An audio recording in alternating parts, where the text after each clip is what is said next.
Entonces, si les parece bien, vamos a empezar la segunda ponencia. En este caso, las relaciones con las nuevas tecnologías. Cuando hablamos ya de nuevas tecnologías, estamos hablando de inteligencia artificial, robótica y, bueno, y lo que trae eso para la investigación, que además de las cuestiones generales que ha planteado el profesor Botella, que son básicas, estas son como más prácticas, ¿no? Porque la idea que yo tengo es que esto nos va a pasar por encima, ¿no? Nosotros, por ejemplo, en nuestras facultades hablamos mucho de inclusión, hablamos mucho de diversidad y ya todo el mundo tenemos el ChatGPT dentro y nadie parece que se ha enterado de eso. Y seguimos hablando de inclusión y diversidad, pero tenemos la inteligencia artificial que domina esta facultad ya como todas y que todavía parece que nadie tiene un interés en ver eso, qué potencialidades tiene y qué problemas va a generar, ¿no? Cuando otras cosas van a quedar obsoletas en 5 o 10 años porque los robots nos van a comer vivos, ¿no? O algo así. Entonces dejamos aquí al profesor Piedra, que es un experto y espero que pueda aclararnos sobre estos temas. No hace falta que lo... Bueno, ¿no? Sí, yo déjalo así, sí, veo si hay alguna cuestión o lo que... Bueno, está ahí también. Siéntate.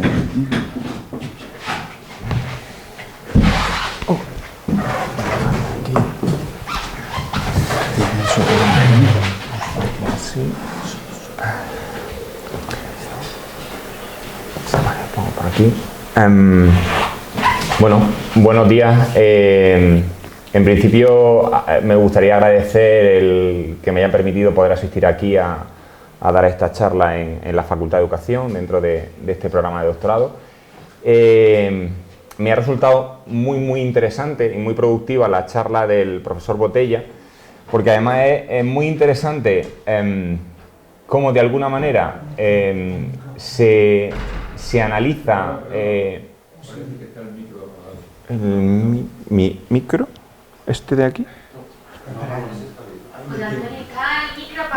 Sí, efectivamente, es este de aquí. Vale. Si no me he escuchado nada. Vale. Bueno, pues inicio nuevo.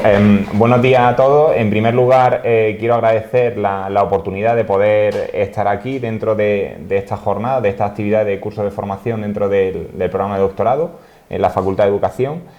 Me ha parecido muy interesante y reitero la presentación del profesor Botella, sobre todo por el análisis que hace tanto del propio cerebro y cómo el cerebro al final...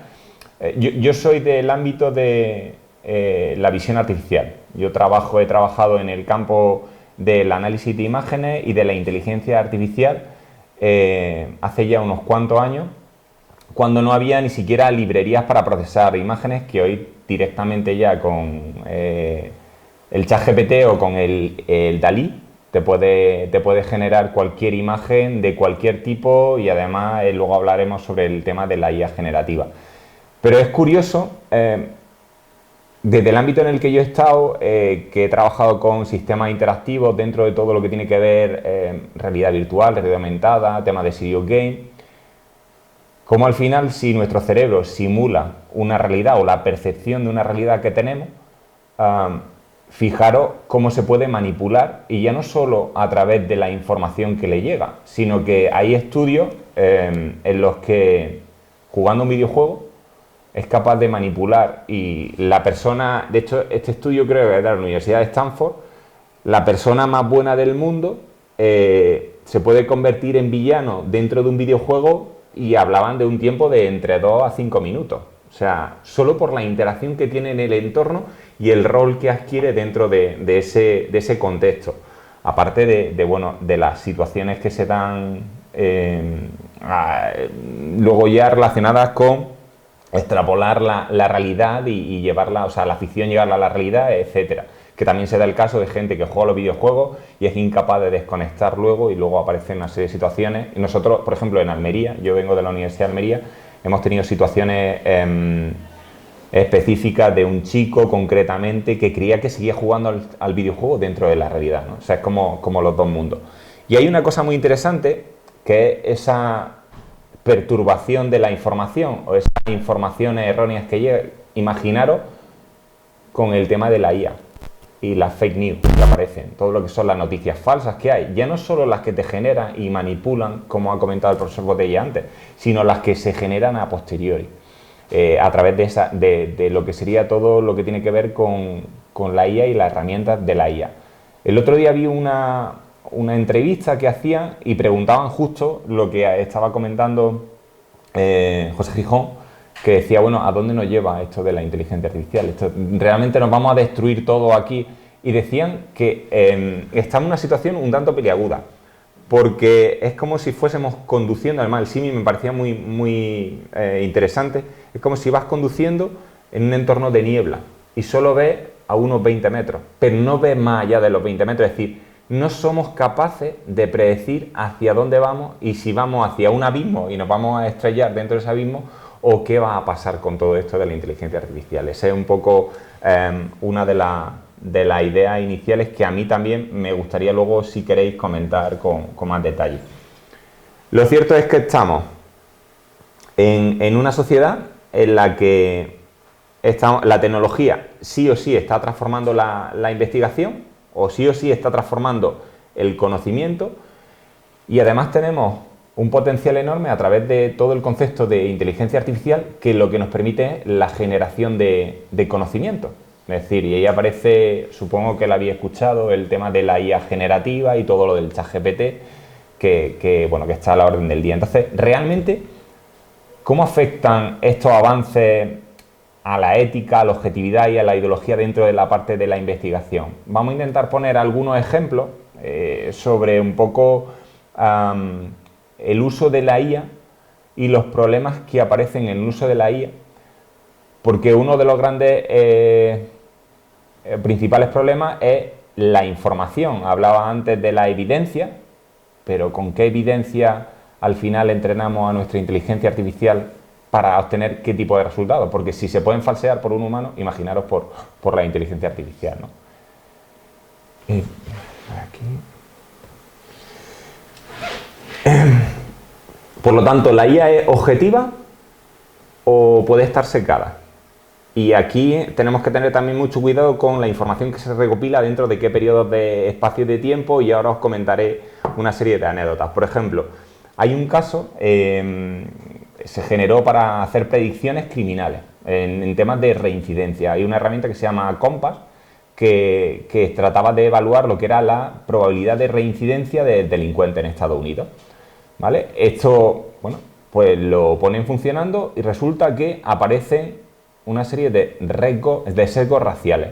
Es decir, parecía que fuera afroamericano tenía una probabilidad más alta de reincidir que no lo fuera.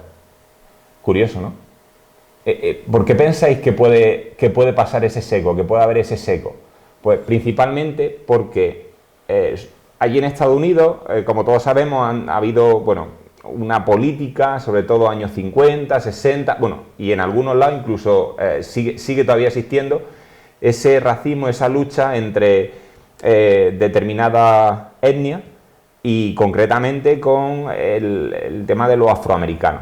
Los afroamericanos, digamos que este estudio se dedicó a realizar un análisis de un periodo de tiempo en el que, por H o por B, quien más delitos cometía o casualmente quien más reincidía era ese tipo de población, con lo cual si tú al sistema lo entrenas con ese tipo de datos, al final el algoritmo te va a devolver ese tipo de información y claro, esto al final es un seco en toda regla. Luego hay, no sé si habéis visto en Netflix, hace 3 años creo que salió en Netflix, hay una serie, creo que era el sesgo en inteligencia artificial o algo así, salía una chica afroamericana del instituto del MIT, del instituto de Massachusetts, del Instituto Tecnológico de Massachusetts, y habían hecho una aplicación, un sistema de reconocimiento de rostro. Bueno, pues hicieron un sistema de reconocimiento de rostro y se dieron cuenta, pues esta chica se dio cuenta que no la reconocía el sistema, que no le reconocía el rostro, es decir, tenía que poner, con que pusiera un folio con una cara pintada, un folio blanco, el sistema sí era capaz de detectarlo, pero cuando era de color no lo detectaba. ¿Por qué? Y de hecho, estuvieron haciendo pruebas y resulta que la probabilidad a posteriori, una vez que entrenaron un poco más en detalle el sistema, era un 96% aproximadamente, reconocía rostros varones. Es decir, la tasa de acierto para reconocer un hombre blanco era altísima. En cambio, si era mujer, bajaba ya la tasa de acierto. Pero si era afroamericano, hasta que no lo incorporaron después, incluso incorporándola, cuando hicieron los primeros estudios estaba en torno a un 86, 83%. Si era hombre, era más alta, y si era mujer, era un poquito más baja. ¿Por qué aparece todo este seco también? Pues principalmente porque parece ser que quien desarrolla el algoritmo pues es un varón blanco. Los datos que tenía a mano en ese momento para hacer el sistema fueron varones blancos, y claro, el sistema aprendió a reconocer a varones blancos, pero no aprendió, por ejemplo, a reconocer en este sentido a personas de otro tipo de etnia, ¿no? Otro tipo de, en este caso, otra minoría, ¿no? Y hay aquí un estudio también curioso que se hace en el Reino Unido, donde trabajan también con el reconocimiento facial, ¿no? Y bueno, aquí nosotros cuando trabajamos con inteligencia artificial tenemos el concepto de lo que serían los falsos positivos y falsos negativos. Supongo que lo habéis utilizado también. Bueno, pues resulta que los falsos positivos, en la tasa de falsos positivos que aparecían en este reconocimiento facial correspondía a una serie también de minorías étnicas. Y todo al final converge en la cuestión de cómo entrenamos el sistema, qué tipo de datos le aportamos al sistema.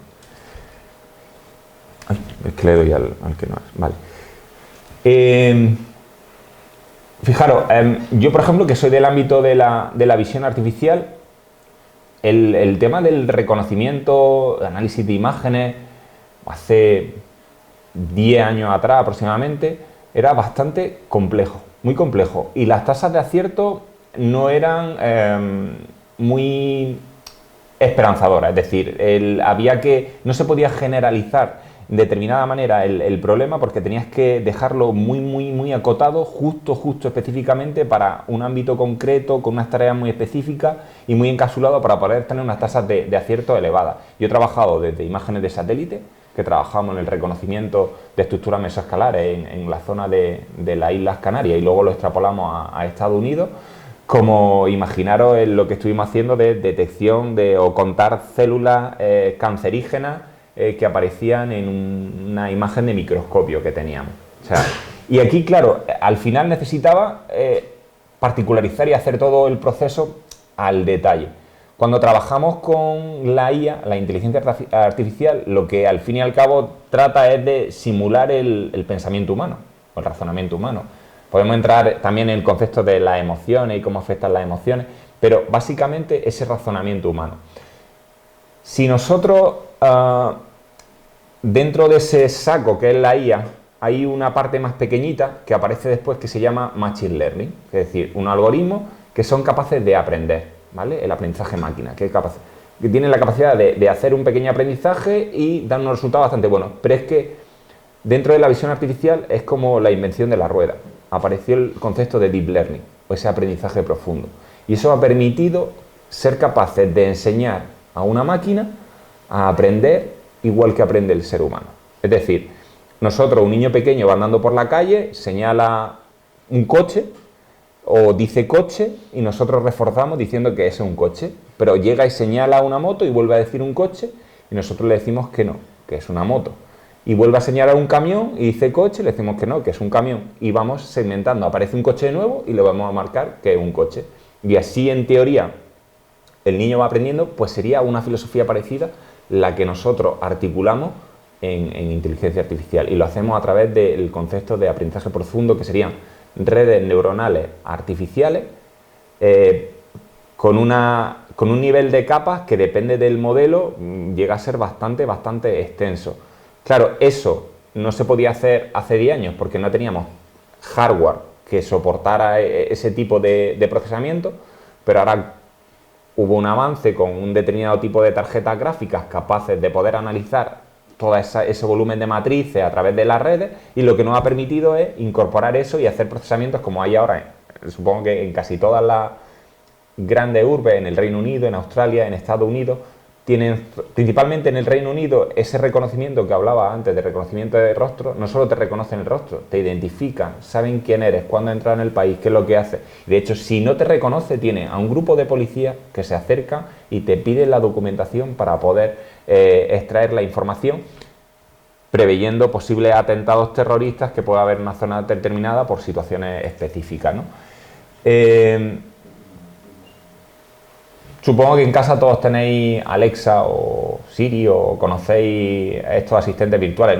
Yo por ejemplo en mi caso, de hecho en la universidad están ahora también de moda el tema de los asistentes virtuales.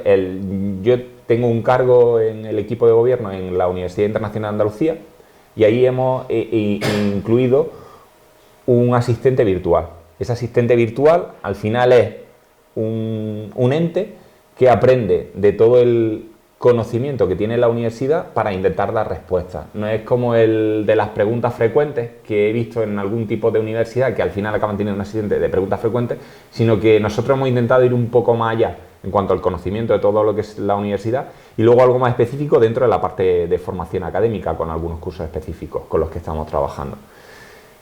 Eso se considera como una IA débil, ¿vale? O el concepto de una IA débil, todo lo que tiene que ver con asistentes virtuales. Y luego tenemos un concepto que va un poco más allá, que es la IA fuerte, que sería ya pasito más en lo que sería la simulación del pensamiento humano. Y aquí hay grandes avances hechos y hay todavía un montón de pruebas con las que se está trabajando. Es decir, si os fijáis, yo he puesto como una especie de símil en cuanto a cómo se compararía con la IA con el ser humano dependiendo del modelo con el que se esté trabajando. En el caso del ChatGPT, el 3.5, la idea sería que sería como un niño aproximadamente, la mentalidad que tiene. Si vamos al 4 estaríamos hablando de un adolescente y en el 5 estaríamos hablando de conseguir llegar a una persona adulta. El razonamiento, el pensamiento de una persona adulta. No sé si ha pasado, ahora lleváis el móvil ahí incorporado o instaláis alguna aplicación o os dedicáis a hablar en una conversación con alguien, no sé, de bicicleta. Y cuando cogéis el móvil, el primer anuncio que os sale de cualquier cosa que vayáis a mirar es bicicleta. Entonces, no sé si habéis probado también el tema de en Google, en Gmail, cuando entráis y vais a escribir un correo, ahora tiene ya la opción de que te completa el texto. Y te completa el texto porque te está registrando y analizando absolutamente todo lo que hace. Al final son como asistentes personalizados, enfocados a un usuario concreto, pero que de alguna manera, para poder llegar a tener una inteligencia artificial que pueda llegar a razonar o aproximarse al pensamiento humano, necesitamos una cantidad ingente de información. Y luego os comentaré algunos problemas que ha habido a la hora de acceder a información sin permiso o autorización del usuario. Hay dos conceptos dentro de la IA. Está por un lado la IA generativa, que supongo que es la que más habréis utilizado. Además es que yo creo que últimamente, no sé si me voy a volver tonto o acaba volviéndose uno tonto, pero casi que ya empieza a tener necesidad de que te ayude para determinado tipo de tareas, porque además te ayuda a optimizar muchísimo el tiempo y es una ventaja. Y tenéis aquí, pues desde la generación de temas de texto, imágenes, como las herramientas que hemos comentado, tipo ChatGPT. Y luego hay otra parte importante que sería la inteligencia artificial híbrida. Y esa es una, digamos que en el grupo de investigación nosotros ahora mismo estamos desarrollando un proyecto concretamente, por ejemplo, para una cooperativa agraria allí en Almería. Y ese proyecto se centra fundamentalmente en optimización de la cadena de producción y predicción en el tema de las ventas. Esa predicción que hemos visto antes que salía, comentaba el profesor Botella sobre la previsión de lluvia y tal, pero bueno, enfocada al tema de ventas y a partir de los datos que nosotros tenemos. Y nosotros tenemos una cantidad ingente de datos de los invernaderos que hay ahí, de las temperaturas, fechas, cuándo se ha recogido, cuántos kilos, entrada, salida, en fin. La idea es poder adaptarte a la situación de mercado y ser lo más competitivo posible. Claro, uno de los problemas que hay aquí es que si nosotros usamos ChatGPT, ¿dónde va esa información? ¿Con quién se queda con esa información? Bueno, ya no voy a decir DeepSeek. Supongo que la había escuchado también. ¿DeepSeek os suena? DeepSeek, digamos que es la versión china sin recursos, porque intentaron llegar a un acuerdo, no pudieron entrar o no dejaron entrar, no tenían el hardware o la potencia del hardware que realmente, por ejemplo, ChatGPT sí que tiene y han inventado un modelo que funciona en algunos casos, para mí, incluso mejor que ChatGPT, pero con mucho menos recursos tecnológicos. Es decir, han optimizado los recursos tecnológicos. Claro, si te metes en DeepSeek, pues no sabes tampoco dónde va a ir esa información. Al final la tiene la IA y la controla la IA, la maneja la IA. Y eso puede implicar, imaginaros, desde que es que se puede controlar desde lo que hablamos inicialmente, las posibles fake news que queramos por tendencia determinada y además a una escala bastante potente. En el caso de la cooperativa agrícola, el principal problema es que no querían que salieran esos datos de ahí. Entonces, claro, ¿cómo haces para que no salgan los datos y el know-how de la empresa se quede dentro de la empresa? Pues ellos han comprado el equipamiento, servidores, con una serie de características bastante potentes, es decir, que es un proyecto de investigación bastante gordo, y luego lo que se ha hecho ha sido bajarse los modelos y ejecutarlos de forma local dentro del sistema. Claro, cuando nosotros hablamos de inteligencia artificial, si estamos hablando, por ejemplo, relacionado en el ámbito de Deep Learning, de lo que son redes neuronales, hay lo que llaman el zoo, el conjunto de modelos que funcionan bien para determinado tipo de aplicaciones y que ya están preentrenados. La ventaja es que tú te puedes bajar esos modelos, entrenar esos modelos y que de alguna manera te facilite mucho la labor a la hora de que aprenda el sistema. Te ayuda a que aprenda el sistema porque ya no parte de cero, sino que parte de un nivel inicial, que es mucho más fácil para que pueda aprender. Entonces lo que nosotros hemos hecho o estamos haciendo es adaptar esos modelos y tenerlos de forma local para poder analizar y predecir todo esto. Pero claro, esto, por un lado nosotros tenemos la información que nos llega por los distintos tipos, si es un invernadero, los datos que se recogen del invernadero, si es desde la fábrica o desde la cooperativa en sí, los que se recogen ahí, pero luego imaginaros que nosotros queremos incorporar también un conocimiento experto o un sistema basado en reglas por parte de un experto que nos diga, no, cuidado, o sea, esto funciona así y luego tú además si quieres me puedes añadir lo que la IA nos complemente para fusionar todo eso. Y aquí es donde también se combinan con esos modelos simbólicos y aparece ese concepto de inteligencia artificial híbrida. Si nos centramos en el ámbito de la investigación, bueno, básicamente lo que he comentado, hay por una parte análisis de datos masivos y esto es importante. Para poder entrenar un modelo y poder generalizarlo necesitamos un volumen elevado de datos. Es decir, si estamos trabajando con Deep Learning necesitamos una cantidad elevada de datos, es decir, no nos vale con tener 60 registros para poder entrenar al modelo. Luego es verdad que si nos movemos a lo mejor con temas de Machine Learning, hay algunos, digamos, modelos que te permiten entrenar con datos reducidos cuando el número de características que tienes sobre el número de datos con el que trabajas está desproporcionado, pues hay algunos como las máquinas de soporte vectorial o algunos otros modelos que nos permitirían poder analizarlos. Pero concretamente en la parte de Deep Learning necesitamos una cantidad ingente de datos para poder aprender y generalizar sobre los mismos. Y básicamente nos centraríamos en reconocimiento o clasificación de determinados patrones y en lo que serían las predicciones o simulaciones, ¿no? Aquí hay un problema, un gran problema, y la limitación que encontramos es, por un lado, la dependencia tecnológica, y además esto va cambiando, no sé si habéis dado cuenta, da miedo, esto vamos como saltando y además con un vértigo de saber, no sabemos dónde va a caer, ni qué es lo que va a pasar por los cambios a nivel tanto de hardware como de software que se están desarrollando dentro de la industria y por la competitividad que hay con determinadas empresas del sector, ya sea de Google, Meta o en función del colectivo con el que estemos trabajando. Y básicamente dependemos en muchos casos de los estándares que vayan marcando uno u otros colectivos dentro de todo el procedimiento.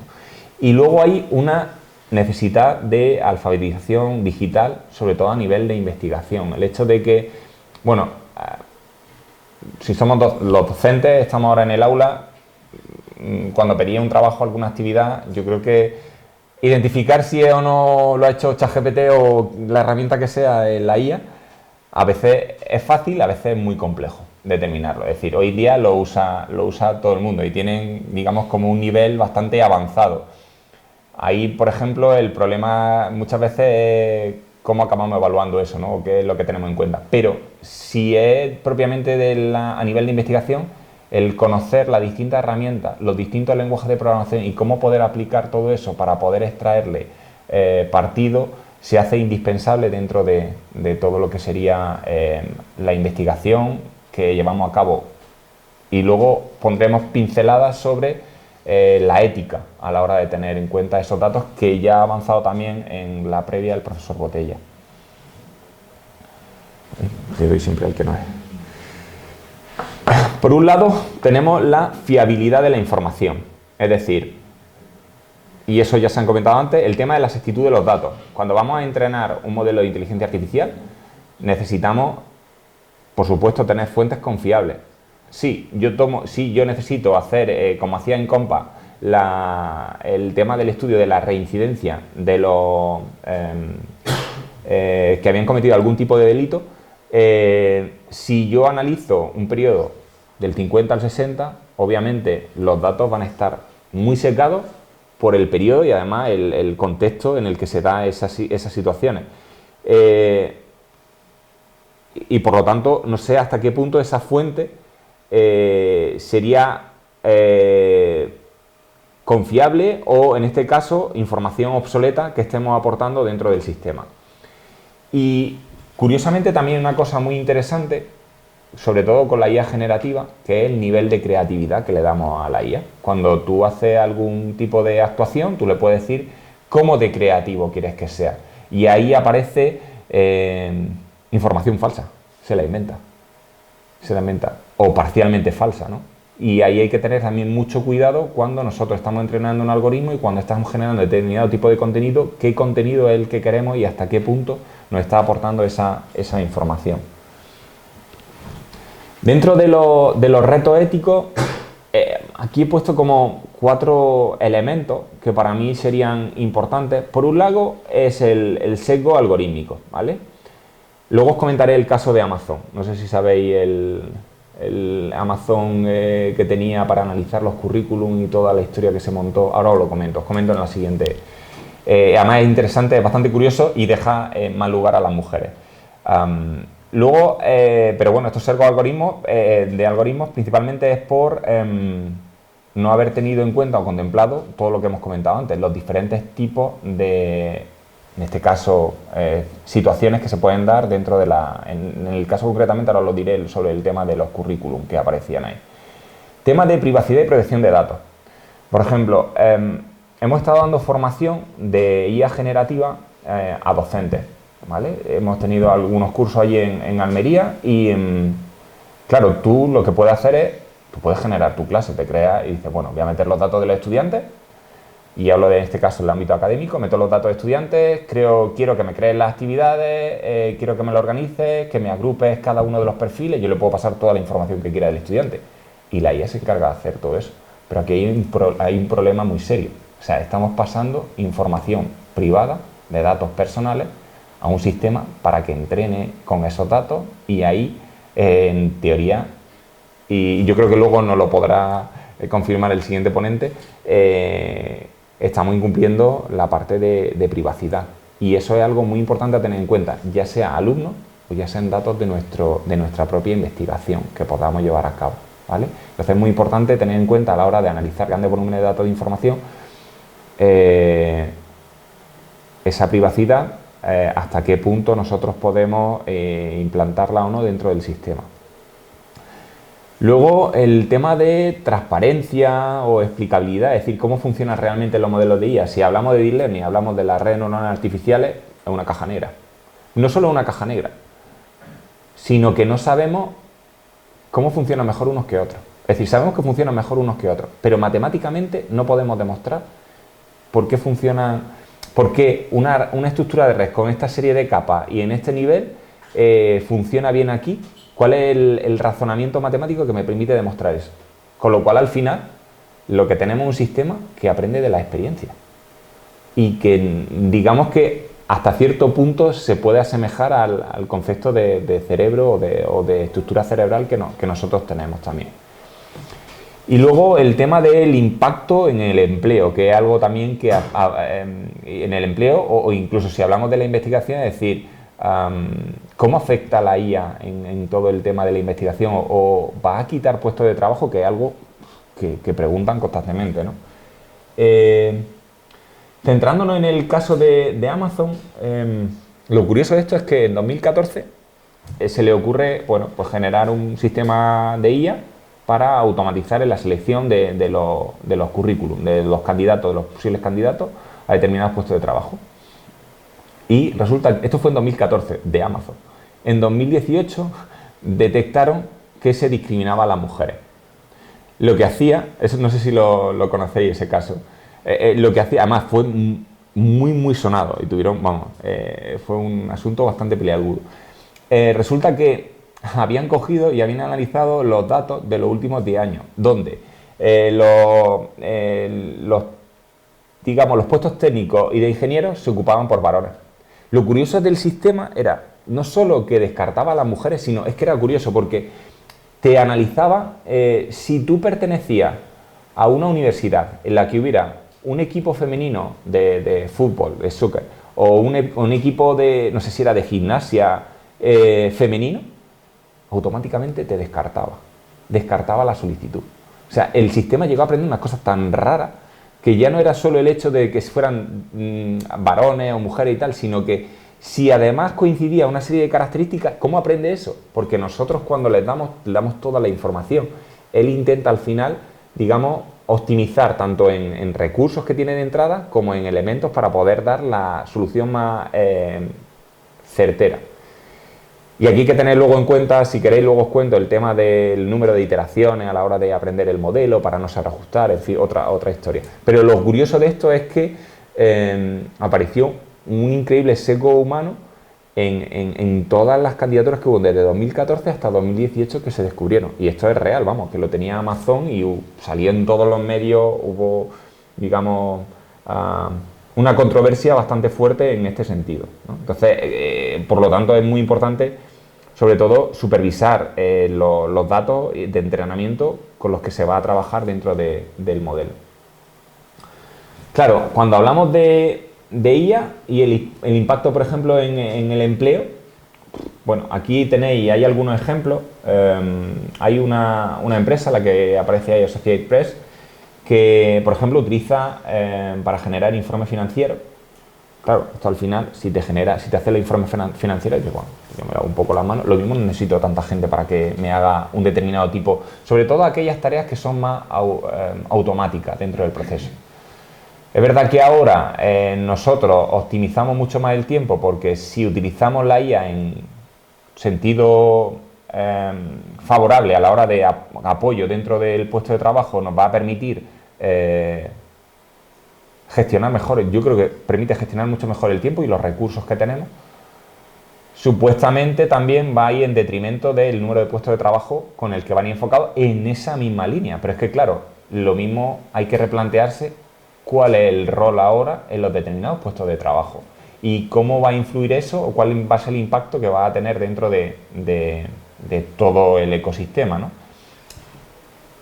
Para el asistente virtual, que ahora, por ejemplo, comentaba antes que se demanda o se ha estado demandando mucho por distintas universidades, pues necesita entrenar el modelo. Hay algunas empresas ahora que se encargan de entrenar los modelos de IA con el conocimiento que tú necesitas, haciendo, no sé si suena GPT, los chats personalizados, creando chats personalizados, que sería en este caso esos asistentes, ¿no?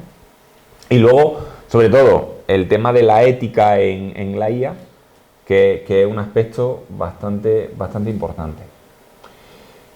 Cuando hablamos de el ámbito de la investigación, realmente se está desplazando al investigador. Es decir, ¿cómo afecta todo el tema de la IA dentro de la investigación? Pues yo creo que lo que aporta es que permite analizar grandes volúmenes de datos. El gran hándicap que tenemos ahí es cuál es el rol del investigador ahora dentro de todo ese proceso. Entonces, a lo mejor el investigador tiene que pensar más en, no en tanto en cuanto el procesamiento de los datos en sí general, sino más en cómo gestionar o supervisar cuál es la información que entra, el tipo de datos, para evitar cualquier sesgo, generalizando todo el conjunto al máximo posible para intentar obtener unos resultados lo más acordes desde el punto de vista objetivo. que eso también es muy importante, porque en función, igual que antes veíamos que nosotros podemos manipular la información final cambiando y poniendo septiembre del 2023, si aquí nosotros cogemos y quitamos determinado tipo de información, estamos entrenando a la IA para que dé un resultado que a lo mejor no corresponde con la realidad que al final nosotros necesitamos, ¿no? O con la que se requeriría. Aquí hay otra plataforma de IA que se llama Ross Intelligence, que esta es concretamente del ámbito de la abogacía y en este caso pues, su objetivo es analizar jurisprudencia, supongo que en este caso yo no la he visto, para encontrar precedentes legales y que te permita buscar y aquí soy un completo neófito y me corrige, pero supongo que buscar estrategias luego a nivel judicial para poder sacar mayor rédito en un juicio, lo que sea, o llevarlo un poco más a tu terreno, ¿no? Esto también es una de las publicaciones que encontré que me gustó interesante. En el ámbito académico, digamos que es lo que comentábamos antes. Quizá ahora nos va a permitir ya no solo crearnos la guía docente y el reparto de las actividades y el incluir esas metodologías activas y tal que podemos incluir a través de los propios conocimientos que aparecen aquí, sino que lo mismo aquí hay que cambiar el rol a la hora de la evaluación de lo que presentan los estudiantes, porque ya os digo que va a ser casi imposible detectar si hay un plagio por parte o si se está realizando con la IA o no determinada información. Yo creo que aquí hay que cambiar un poco todo este concepto y no ver a la tecnología como se suele ver, como una amenaza, sino como una ventaja y un potencial de explotación a la hora de búsqueda de información y conocimiento, ¿no? Aquí he incluido también algunos ejemplos reales sobre dilemas éticos. Uno era en la de Clearview AI, que esta empresa se encargó de hacer reconocimiento facial de rostro, pero sin pedir autorización a los usuarios. De hecho, muchas de las aplicaciones que os descargáis en el móvil, estas que vienen para superponer carita o superponer información, lo que hacen es capturar tu imagen y meterla dentro de un sistema para poder seguir aprendiendo. Entonces van aprendiendo a partir de la información. Te han pedido información o te han dicho, mira, vamos a coger tu imagen y la vamos a procesar. Pues directamente, no sé indirectamente si dentro de las cláusulas viene algo reflejado, pero directamente no lo hace. Y eso pasa con esa, y estoy hablando de reconocimiento de rostro, pero es que de ahí os podéis mover a cualquier otro ámbito y están capturando el audio y todos los mensajes que estáis mandando, como he puesto ante el ejemplo, por Gmail, ¿vale? El correo. ¿Qué uso se da de eso? Bueno, en teoría es la IA la que está utilizando esa información. Luego hay también la generación de noticias falsas con IA generativa. Esto ha sido con GPT-3 y estuvieron... De hecho, ahora es que con las redes sociales es muy fácil hacer un montaje, y lo habéis visto, como lo ha explicado también el profesor Botella, de no solo los fake news, sino es que la IA te coge un vídeo, te pone a político de turno haciendo la burrada más inverosímil que se le pueda ocurrir, superponiendo su voz y vocalizando. O sea, y claro, en algunos casos se puede detectar, pero en algunos otros es difícil detectar si ha sido hecho por IA o no. Y ese es uno de los problemas que hay. De hecho, la propia IA, se está utilizando la propia IA para detectar si la IA está manipulando esos contenidos. Y ya digo que ChatGPT y Gemini no son incapaces de detectar ahora mismo si han sido ellos quien lo ha hecho. Y luego la de las decisiones judiciales, por ejemplo, esta es la de Compass que os comenté previamente, que hacía referencia a esos sesgos étnicos.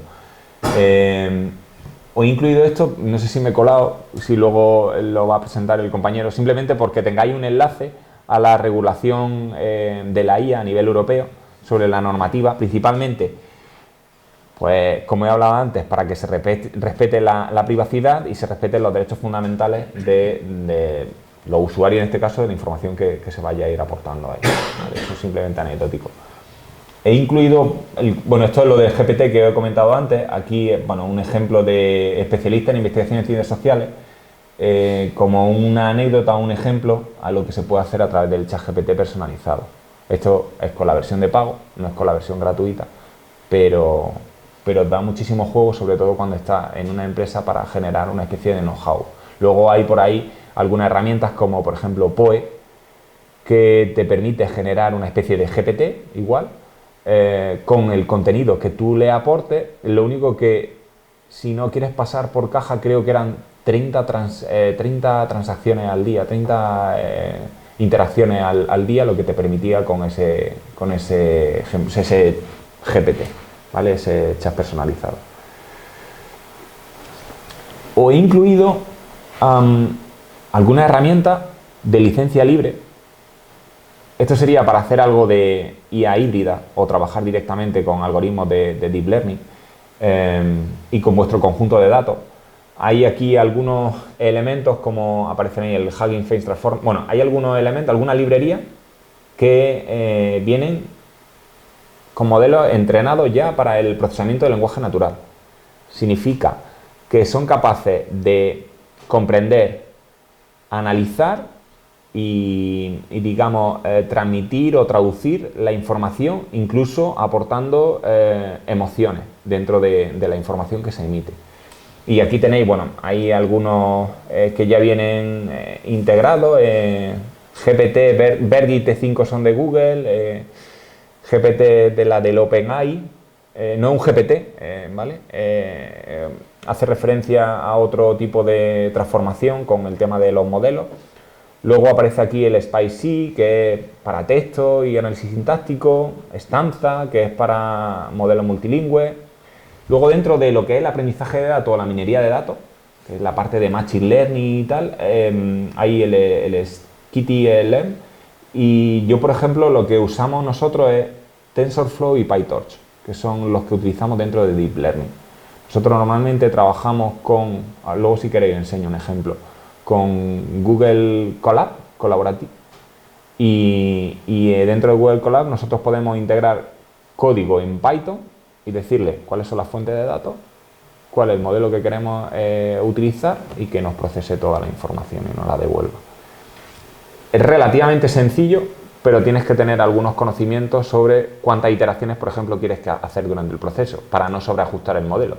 Porque si sobreentrenas el modelo, al final acaba no generalizando. Es decir, cuando le introduzca un dato nuevo que difiera un pelín del resto, no lo va a detectar o no va a ser capaz de reconocerlo o de predecirlo. Luego, para temas de visualización de datos, el que utilizamos mucho es el de Orange. Y bueno, aquí tenéis algunos ejemplos más, algunos de ellos yo no lo he utilizado. Y luego hay otra parte dentro de generación de contenido o modelos generativos, ¿vale? Que esto, digamos, que estaría dentro de la parte de IA generativa y bueno, en este caso yo he puesto algunos ejemplos para generación de imágenes, para música o el tema de reconocimiento de voz multilingüe, ¿vale? Que serían un ejemplo. Si os fijáis, ahí hay uno que pone OpenRail M en el de Stable Diffusion. Esas son licencias. Luego ahora os pondré 3 tipos de licencias simplemente para que los tengáis en cuenta. La primera de ellas, de estas licencias, al final lo que te permiten es poder trabajar con esos modelos, ¿vale? Una serie de requisitos, ¿vale? En este caso, sí, hay restricciones en algunas de ellas.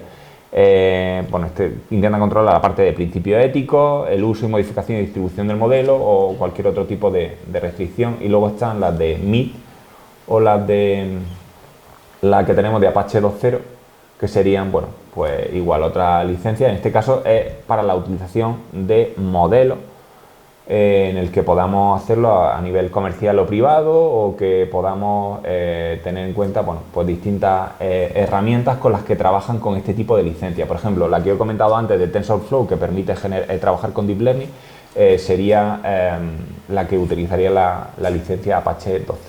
Simplemente como una anécdota para que lo tengáis en mente. No sé si habéis intentado hacer una detección de plagio en algún momento. Supongo que sí, ¿vale? Y no sé si os funciona o ha funcionado. En teoría es complicado la detección. He puesto aquí un enlace, uno de los más relevantes, pero es algo más complejo. Aquí tenéis algunas herramientas más gratuitas, ¿vale?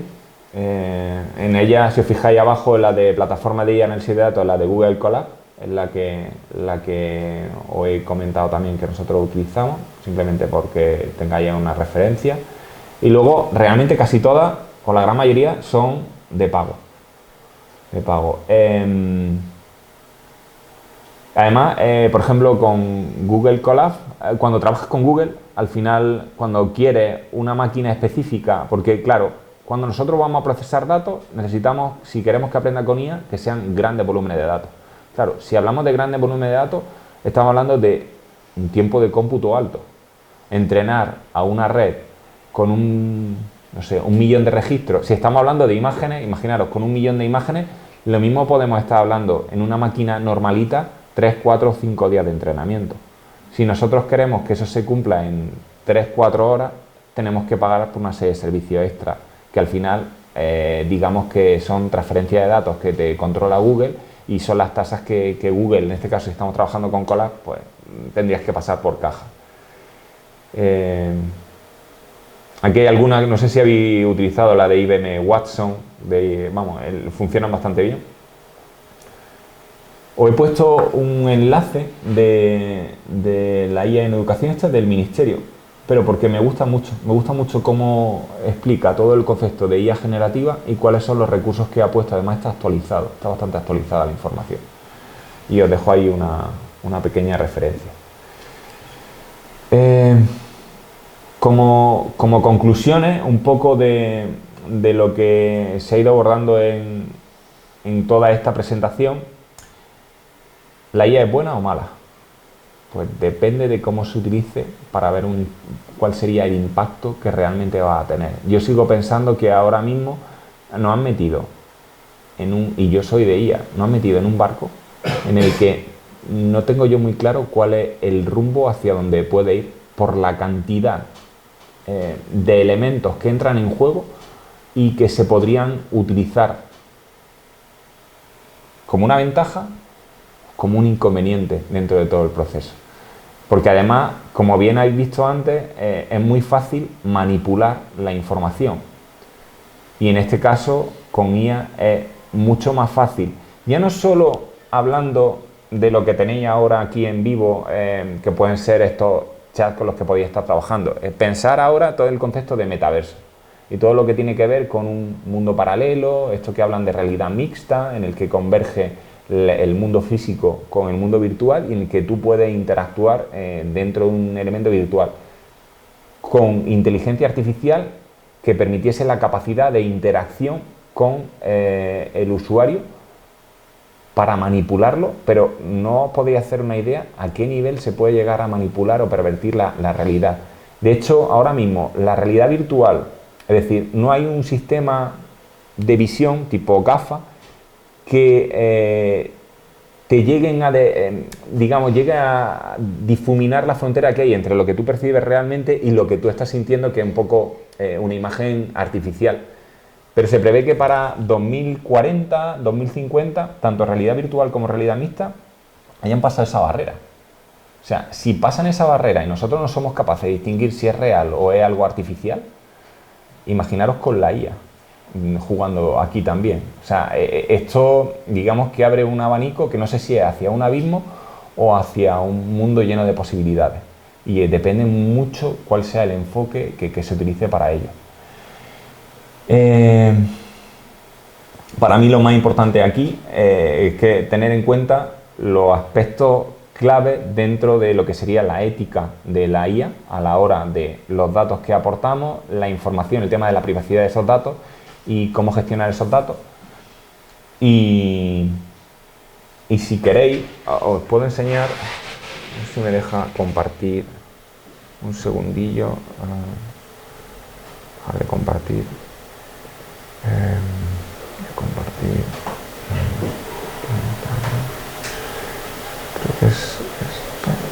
Creo que es esto, vale, compartir. Mirad,